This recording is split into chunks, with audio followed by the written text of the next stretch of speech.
Hey guys, so welcome back to the channel. A little different here. We're talking about 72 tops.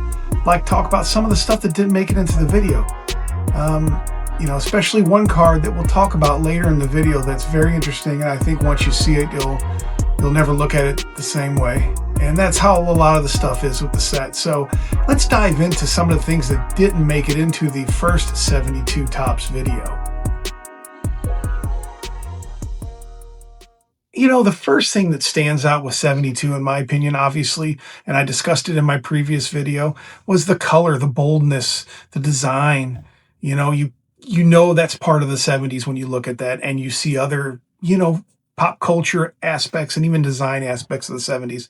A huge influence from Peter Max, who was big in that day, big, bold colors, posters, everything like that from the late 60s to the 70s, early 70s.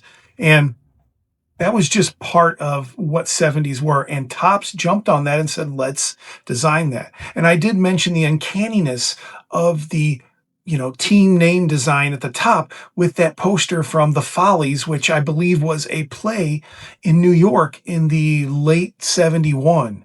And we all know that Topps headquarters back in those days was in New York City. So who's to say one of the designers didn't see that and say, that is 70s to me, we're using it. You look at it, the fonts are just uncanny. They're almost the same. Also, the use on the card of the stars around the team's name. Look at those stars on that poster.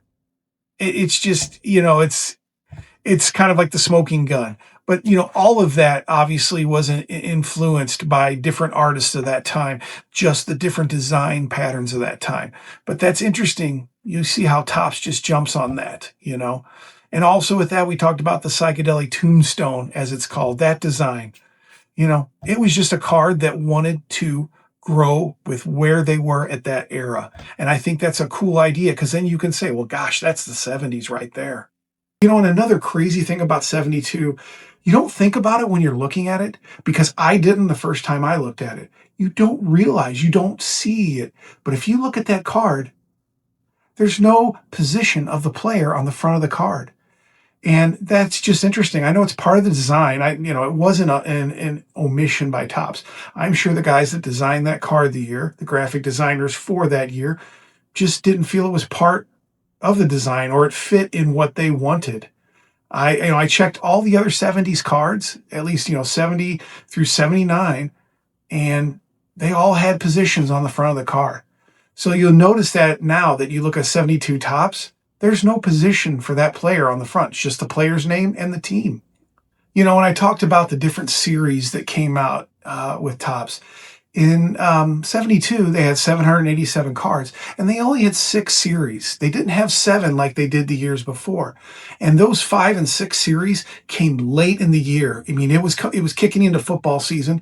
Kids were going back to school once again, and a lot of collectors say that 5 and 6 series for 72 is hard to get, and hard to get, nice copies of it. And I'm not talking about graded copies. I'm just talking about copies that would make somebody feel like, I want to keep that for my collection, because of the timing of it. And they didn't even get to a 7th series. So you see, with only 6 series and the most cards ever printed in a set up to that time, that was a lot of different cards in each set. So as we got later into the year, those cards didn't make it, or kids just kind of slowed down collecting. We know how kids of all ages, of all, times, how their attention span can, start to fade and other things become more important. Another interesting fact is, obviously Topps and OPC had worked with the same card designs. This had started in 65, I believe, with Topps, but OPC had created basically the same card, but it was OPC in Canada. In 70, they regulated in Canada the back sides had to have French and English on the back of the cards. And 72 was no exception. There were the OPC cards that were basically, the 72 Topps, but up in Canada. And those cards were only a subset or a part of the 787. There was 525 cards in that set. So they only did a subset of that. But it was something that I believe OPC and Topps did until the maybe early 90s. I thought I had heard that. So you know, while it wasn't new for this year, it was still something that they continued to do.